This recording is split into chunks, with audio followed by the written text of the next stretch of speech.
here's how to do voiceovers with your iPhone. Let me explain some options that we have available, and if this is your first time on Foxtecc, subscribe so you never miss anything important.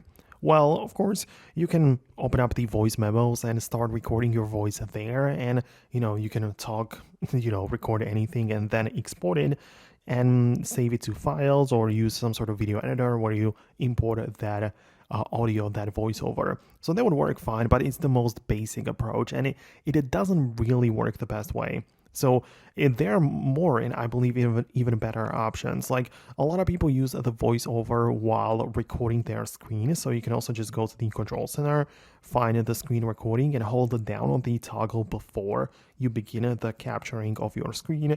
You can then enable the microphone, and you can capture what's going on the screen of your phone, as well as add your voice commentary to it. So it's like you're doing a voiceover in real time. So this is actually another cool approach if you want to just capture something that's happening on the screen. However, you might also have like a video finished in the gallery, like video captured or of whatever. And if you want to add a voiceover to that, you'll need to use a video editor.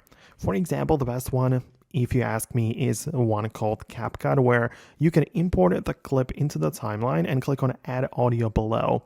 So you basically just have the clip ready, but you also added the audio, and you have the microphone right here. So you can literally record directly into the app, into the video editor, while the video is playing in real time, right? So you can watch the video and comment on top of it, and this will be saved as an audio layer for the project, right? So for me, this works well because I can see exactly what's going on the screen. I can comment on it, and then it will be saved as a voiceover.